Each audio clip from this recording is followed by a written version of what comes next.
तो basic automobile technology के पहले मॉड्यूल में आप सभी का स्वागत है। और इस मॉड्यूल में हम बात करेंगे इंट्रोडक्शन टू ऑटोमोबाइल्स या एवोल्यूशन ऑफ ऑटोमोबाइल्स। तो एक ऑटोमोबाइल है क्या, राइट? इसको डिफाइन कैसे करते हैं? हम सभी ने साइंस वाइंस में पढ़ा होगा कि हर चीज़ का एक डेफिनेशन होता है। तो auto mobile, auto means automatically, अपने आप, मोबाइल जो चलता है, राइट?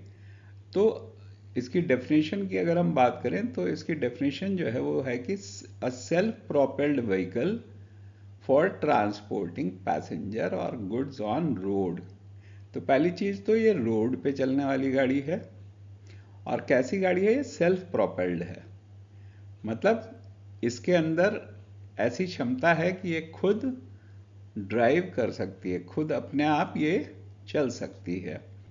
ऑटोमोबाइल हम रोड पे चलने वाले गाड़ी के लिए ही बोलेंगे, क्योंकि रेल पे चलने वाली ट्रेन होती है, रेलवेज होती है, और समंदर में पानी पे चलने वाली शिप्स होते हैं, बोट्स होती हैं, राइट? तो ऑटोमोबाइल हम जो कहते हैं वो रोड पे चलने वाली गाड़ियों के लिए कहते हैं। तो ये कोई ज़रूरी नहीं है सिर्फ कार हो, ये ट्रक भी हो सकती है, बस भी हो सकती है, कोई भी ऐसी गाड़ी जो कि सड़क पे चलती है उसको हम ऑटोमोबाइल कहते हैं। तो एवोल्यूशन ऑफ ऑटोमोबाइल में हम जो बात करेंगे आज वो है history and evolution of automobile.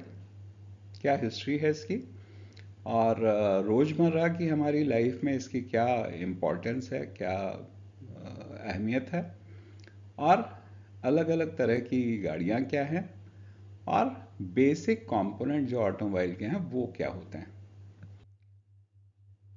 तो अगर हम शुरुआती दौर की बात करें तो पहली चीज़ तो शुरुआत में जो कार्स बनी थी, राइट, बहुत ही भाई अमीर लोग ही गाड़ी एफोर्ड कर सकते थे। और वो जो गाड़ियाँ बनी थी शुरुआत में इलेक्ट्रिक व्हीकल्स थी और स्टीम व्हीकल्स होती थी, राइट? क्योंकि स्टीम का आविष्कार हो चुका था, स्टीम इंजन्स का आविष्कार हो चुका था, तो स्टीम के थ्रू कार भी चल रही थी। लेकिन उसमें दिक्कत सिर्फ एक थी कि स्टीम बनने में, क्योंकि चलेगी तो तभी ना गाड़ी, जब सफिशिएंट स्टीम बन जाएगी तभी वो चल पाएगी गाड़ी। तो उसमें समय लगता था। अब जो जो भी इस तरह के लोग थे, वीआईपी लोग, भाई वो उतना इंतज़ार नहीं करना चाहते, तो इसलिए स्टीम इंजन की कार धीरे धीरे ख़त्म हो गई। बैटरी वाली गाड़ियाँ, ईवी की जो हम आज बात करते हैं, एक्चुअली ईवी किसी ज़माने से आ गई थी, राइट? लेकिन दिक्कत उस समय पे ये थी कि ईवी की जो बैटरी थी, उस समय जो इलेक्ट्रिक कार्स थी बैटरी से चलने वाली, तो उनमें समस्या थी कि बैटरी जो है रिचार्जेबल बैटरी नहीं थी, राइट? अब रिचार्जेबल बैटरी नहीं होगी तो मानी बात है हर बार आपको बैटरी बदलनी पड़ेगी। जैसे आप टॉर्च की बैटरी बदल लेते हैं, घड़ी की बैटरी बदल लेते हैं, तो इस तरह से वो बैटरी बदलनी पड़ती थी, जो कि एक महंगा सौदा भी था। और अगर रास्ते में कहीं ख़त्म हो गई बैटरी तो फिर क्या करोगे, क्योंकि रिचार्ज हो नहीं सकती थी। अब नई बैटरी अगर नहीं मिल रही है वहाँ पे तो फिर, इसलिए धीरे धीरे वो भी चीज़ ख़त्म हो गई। और अ, तब तक पेट्रोल इंजन, गैसोलीन इंजन का इजाद हो गया था। और कार्ल बेंज जो हैं, उन्होंने पहली ऑटोमोबाइल इन्वेंट करी थी 1885 में, 1885 में। तो ये पहली कार थी जो कि गैसोलीन इंटरनल कंबशन इंजन की कार थी। और पता है मज़े की बात क्या थी? मज़े की बात ये थी कि बेंज साहब ने गाड़ी तो बना दी थी, लेकिन उसको यूज़ नहीं कर रहे थे, वो डर रहे थे कि लोग क्या कहेंगे, राइट? उनकी वाइफ ने हिम्मत जुटाई और 100 माइल्स, उनका जो मायका था, वो अपने मायके गई उस गाड़ी को चला करके। तो दोस्तों, अगर आप जानना चाहते हैं कि कार्ल बेंज की पत्नी मार्था बेंज के साथ आगे क्या हुआ, तो उसके लिए YouTube पे मेरा एक पूरा वीडियो है जिसका मैं लिंक आपको डिस्क्रिप्शन में शेयर कर रहा हूँ, उसको ज़रूर देखिएगा। और अगर आप गाड़ियों के शौकीन हैं, गाड़ियों का में आपका इंटरेस्ट है, या फिर आप ऑटोमोबाइल में अपना करियर बनाना चाहते हैं, आप ऑटो सेल्स में हैं, सर्विस में हैं, गाड़ियाँ एक ऐसी चीज़ हैं जो सबको अट्रैक्ट करती हैं। तो मेरा ये मानना है कि हर व्यक्ति को बेसिक ऑटोमोबाइल टेक्नोलॉजी की जानकारी होनी ज़रूरी है, ताकि अगर आपको गाड़ी खरीदनी है तो आपको फैसला करना आसान रहे।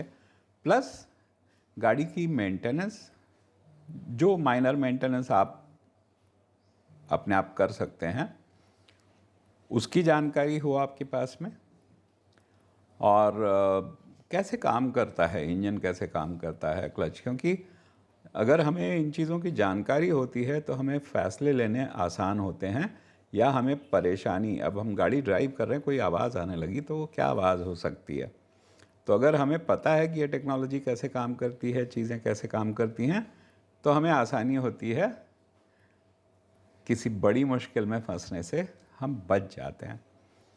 तो इसलिए ये जो कोर्स है, ये मैंने यही ध्यान रख के डिज़ाइन किया हुआ है, और बहुत ही आसान भाषा में, हिंदी और इंग्लिश दोनों में ये कोर्स अवेलेबल है। सबसे अच्छी बात ये है, और एक साथ है, हिंदी और इंग्लिश दोनों के वीडियो साथ ही हैं उस मॉड्यूल के हेडलाइन के अंदर। जैसे मॉड्यूल 1 है तो मॉड्यूल 1 के अंदर ही उसका हिंदी वर्जन भी है और उसका इंग्लिश वर्जन भी है, और उसके बाद क्विज़ है। क्विज़ सिर्फ इंग्लिश लैंग्वेज में है।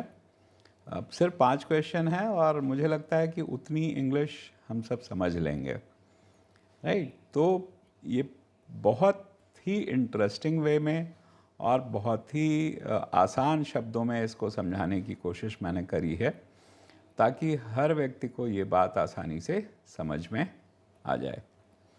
तो देर किस बात की है, बेसिक ऑटोमोबाइल इस कोर्स को आप यूडेमी पे ज्वाइन कर सकते हैं।